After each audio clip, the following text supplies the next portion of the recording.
네, 안녕하세요. 김영로TV의 날짜 이야기입니다. 자, 오늘은 9월 30일이 되겠습니다. 자, 9월 30일 하면 뭐 9월의 마지막 날이기도 하지만 3, 4분기의 마지막 날이네요. 일단, 한 달, 한 분기 마무리 잘 하시라는 말씀을 먼저 드립니다. 그리고 이제 새로운 분기, 새로운 달이 시작이 되죠. 네, 요즘은 뭐 정말, 가을이, 가을이 아니라 정말 여름같이 이렇게 더운 그런 계절을 좀 지나왔습니다.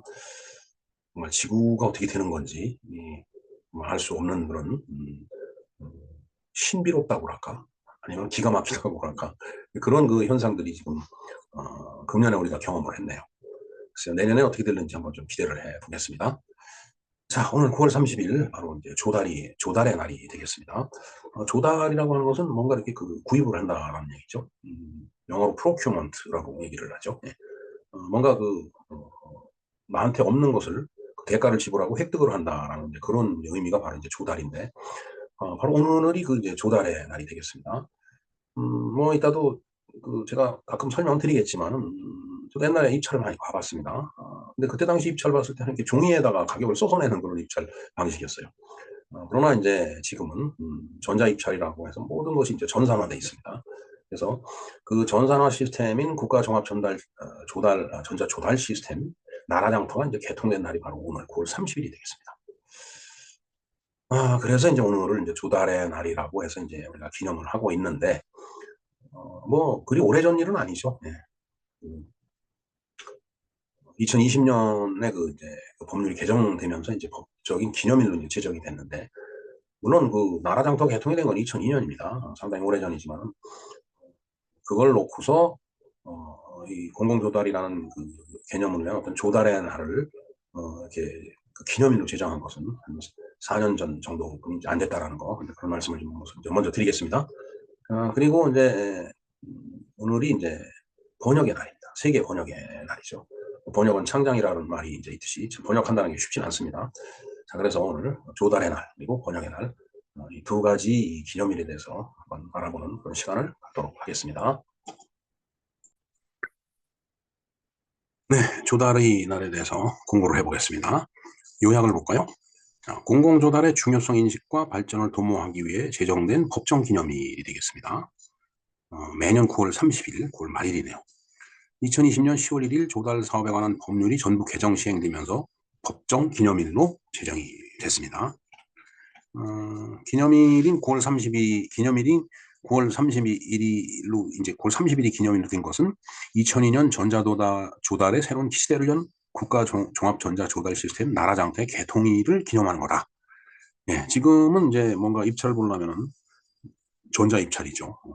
그 시스템의 이름이 플랫폼이라고 요새 얘기를 하는데 나라장터예요.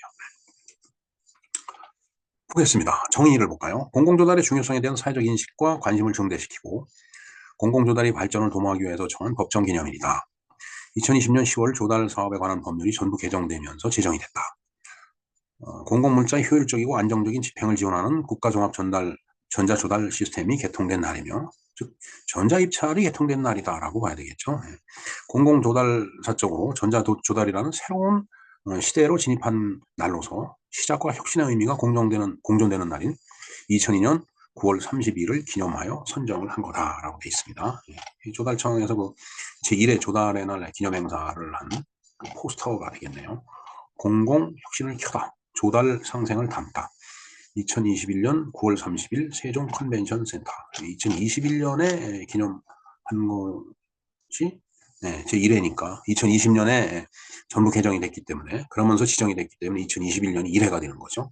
근데 날짜는 2002년 9월 30일 날 전자조달인 시스템인 나라장터가 개통인 날이 됐기 때문에 9월 30일로 정했다 라고 보면 되겠습니다. 네. 자, 그래서 뭐 포스터고요. 이게 서울시내 야경이죠. 참 메트로폴리탄이라고 하죠. 정말 참 거대한 그 어마어마한 도시를 한국 사람이 만든 겁니다. 사실은 이 휘황찬란한 그 전기 불빛. 예. 자, 유래와 역사를 볼까요? 뭐 앞에서 말씀드린 내용을 좀 반복하면서 조금 더 보완돼서 설명을 하는 겁니다. 자, 조달청은 1949년 1월 국무총리 소속하에 설치된 임시 외자 총국을 전신으로 공공행정에 필요한 자원을 관리하기 위해서 설립이 됐다. 임시외자총국이 이제 최초의 그 이름이네요. 그게 전신이고, 그게 이제 변해서 조달청이 된 겁니다. 자, 외자총국, 외자청이 1955년에 외자청이 외청으로 독립을 했다. 그 다음에 1961년 5.16 군사정변 이후에 경제기업원 장관 소속 외청으로 조달청이 또 신설이 됐다. 그러니까 외자청이라는 이름이 이제 조달청이라는 이름이 저때 처음 나온 거네요. 61년에. 그 다음에 이제 정부의 그 이제 기구가 자꾸 변동이 되기 때문에 1963년에 재무부 소속 외청으로 변경이 되었으며 이후 정부 부서 개편에 따라서 경제기획원, 재정경제원, 재정경제부, 기획재정부 소속의 외청으로 변경이 됐다. 그러니까 계속 그 경제 관련된 부처 이름이 이제 변한 거죠. 옛날에 경제기획원이라고 그랬죠. EPB, 일렉 이코노믹 플래닝 보드라고 그랬죠. EPB. 그게 이제 재정경제원, 재경원이라고 줄여. 그다음에 이 원자가 들어가면은 그 부총리급인데 이제 그다음에 이제 재정경제부, 재경부 해갖고서 그 장관급으로 격하가 된 거예요. 그다음에 기획재정부 줄여 기재부라고 하죠. 지금이 기재부인가 아마 그렇게 그럴 겁니다. 그다음에 조달청의 주 업무는 공공기관이 필요로 하는 물품이나 용역 및 공공시설물을 국내외에서 조달하고 공급하는 것으로 원자재의 국내 수급 안정을 위해 주요 원자재를 적기에 비축하고 방출하여 물가 조절을 하고 정부 보유 물품을 관리하고 또 국유 재산을 관리하는 그런 역할을 한다는 얘기죠. 그 다음에 또한 공공기관 입찰정보, 통합공고 등을 수행하는 국가종합전자조달 시스템을 운영하며 정부 정책 사업을 지원한다. 그리고 2002년 9월 30일 날 바로 조달청의 전자입찰 시스템인 나라장터가 개통이 돼서 이날이 이제 그 조달의 날로 이제 정해진 거죠. 이거 조달 업무의 그 혁신이라고 이제 본 겁니다. 네. 자, 나라장터 코리아 온라인 이 프로큐먼트 시스템이네요. 나라장터는 조달청이 국가종합전자조달 시스템으로 이전에는 서류를 중심으로 한 수작업으로 조달 업무를 처리해왔으나 이후 전 부처 단일 시스템을 공동 활용하는 통합 서비스로 제공할 수 있도록 통합 시스템을 개발하여 나라장터라 명명을 했다. 나라장터에서는 입찰 공고, 업체 등록, 입찰 및 낙찰자 선정, 계약 체결, 대금 지급에 이르기까지 조달의 전 과정을 온라인으로 안전하고 공정하게 처리할 수 있으며 모든 수요기관의 입찰 정보가 공고가 되고 업체는 나라장터에 일에 등록함으로써 어느 기관의 입찰이라도 참가할 수 있기 때문에 수요기관과 업체 모두 전자조달 업무를 수행하면서 업무 처리가 빠르고 간편해졌다. 네. 2016년 10월에는 벤처 창업 지원 전용 온라인 상품몰인 벤처나라를 또 개통을 했네요. 2020년 2월 24일에는 범정부 혁신 조달 플랫폼으로 국민 공공기관의 혁신 수요와 기업이 혁신 제품을 연결하고 혁신 제품 전용 몰을 운영해 혁신 기업의 초기 시장 진입을 지원하는 시스템인 혁신 장터를 또 개통을 했습니다. 장터가 여러 가지 있네요. 네. 그다음에 2020년 10월 전부 개정된 조달 사업에 관한 법률이 시행이 되면서 매년 9월 30일을 조달의 날로 제정을 했다라고 되어 있습니다. 앞에서 말씀드렸던 내용의 요약이죠, 이게. 조달의 날은 공공조달의 성과와 혁신을 되돌아보고 혁신 조달을 바탕으로 정부의 경제정책 실현을 뒷받침하는 조달의 중요성을 인식하기 위해 제정된 법정기념일이다. 제1회 조달의 날 행사는 2021년 9월 30일 거행을 했는데 앞에서 본 포스터가 바로 그거죠. 자, 조달 사업에 관한 법률을 한번 볼까요? 이 조달의 날에 관련된 내용만 보겠습니다. 조달의 날 8조. 공공조달의 중요성에 대한 사회적 인식과 관심을 증대시키고 공공조달의 발전을 도모하기 위해서 매년 9월 30일 조달의 날로 정하여 기념행사를 한다.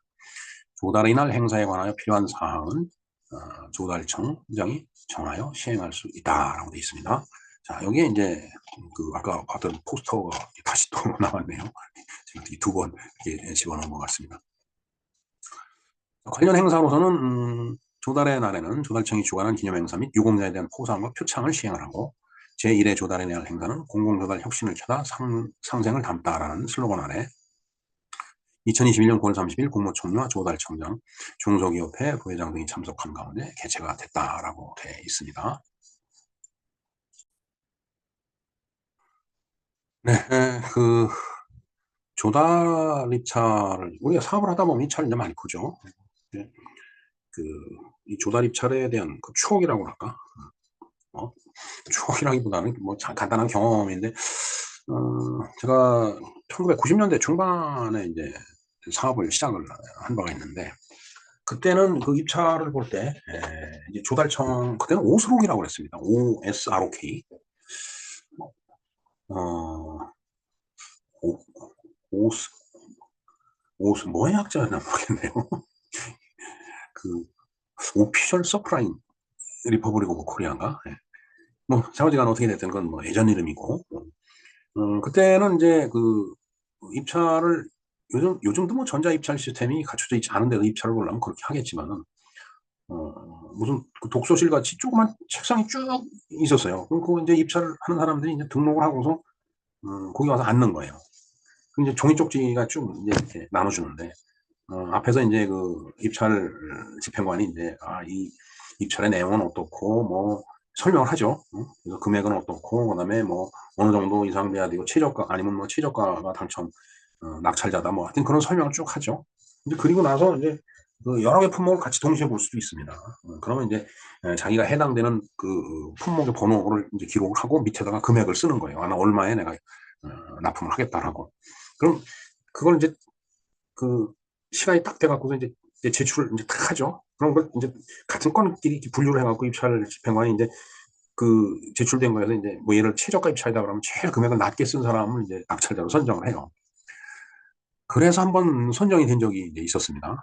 그리고서 이제 물건을 납품하면서 아주 어, 그 처음 사업 시작할 때 아주 그 생소하고 그런 경험이었는데, 그러니까 그러한 시스템이 지금은 이제 그 G2B라고 이제 전자입찰 아까 그 나라장터라고 돼 있는데 이제 G2B라고 또 이제 표현을 하더라고요. 아마 가버먼트 투 비즈니스인가요 이게? 네, 그래서 G2B일 겁니다.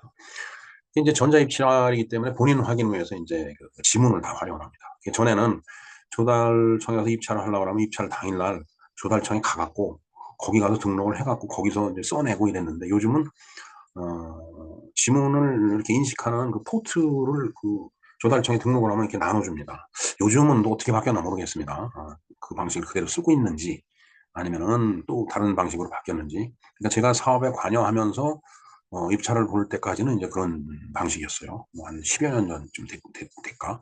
그 사이에 또 어떤 변동이 생겼는지 모르겠습니다. 그래서 컴퓨터에서 이제 온라인으로 이제 그 조달청 거기에 이제 들어가서 등록을 해야 되죠. 그리고 나서 그 지문 포트를 갖다가 컴퓨터에 끼우고서 이렇게 싹 지문을 갖다 읽히면은, 아 이게 입찰자가 맞다라고 확인이 되면 이제 그 들어가서 이제 금액을 쓰고 뭐 하여튼 그 필요한 내용을 갖다 이렇게 그 입력시키는 그런 그 모드로 들어가게 되죠.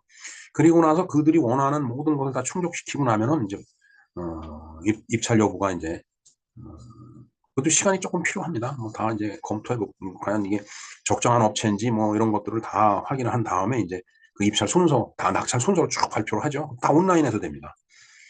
그러면 이제 첫 번째 낙찰자를 이제 불러갖고서 이제 이야기를 하겠죠. 이런 건데 그 제대로 할 수 있느냐 여건상. 낙찰은 받았지만은 뭐 예를 들어서 능력이 안 된다 그런 경우도 있을 수 있어요. 그러면 이제 그런 경우는 또 이제 배제가 됩니다. 그러면서 쭉 이제 그 적격 업체까지 쭉 내려가요. 뭐 처음에 될 수도 있고 그다음에 뭐 한 10번, 이제 20번까지 내려갈 수도 있고 그렇게 되겠죠. 이제. 그래서 이제 최종적으로 이제 낙찰자가 결정이 되면 이제 계약을 하고 납품 기한 내에 물건 납품하고 그다음에 납품 조서 받고 뭐 이러다 보면 이제 결제가 돼 갖고서 이제 돈이 입금이 되죠. 예. 이제 그런 시스템입니다. 그걸 갖다가 전자화를 시켜서 만든 것이 바로 조달 전자입찰 시스템이고, 그걸 나라장터라고 얘기를 하고 우리는 흔히 그냥 G2B라고 이렇게 얘기를 해왔습니다.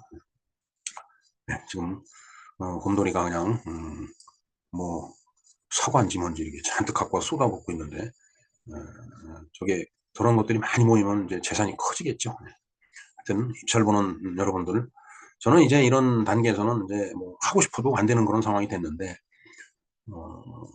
G2B 비즈니스 하는 분들 정말 열심히 하셔갖고 경제적으로 큰 돈을 벌라는 것보다는 안정된 삶을 살아가는 기반을 닦았으면 하는 그런 말씀을 드립니다. 예. 예, 그리고 오늘은 세계 번역의 날이기도 합니다. 다른 나라 말을 번역한다는 것은 창작이라고 저는 생각합니다. 흔히 그 팝송을 그 이제 가사를 놓고서 번역을 할 때, 그 팝송 가사는 그네들의 정서를 그 적은 거기 때문에 뭐가 와닿지 않는 게 있어요.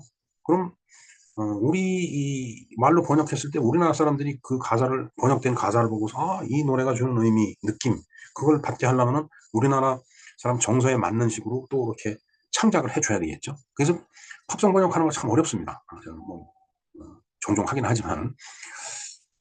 자, 그래서 그런 내용들을 갖다 쭉 말씀드린 그 내용이 바로 이 영상입니다. 2022년이네요. 세계 번역의 날. 이 영상도 링크를 걸어 드리겠습니다. 네, 이상 김영로 TV의 날짜 이야기에서 알아본 조달의 날 그리고 번역의 날이 되겠습니다. 감사합니다.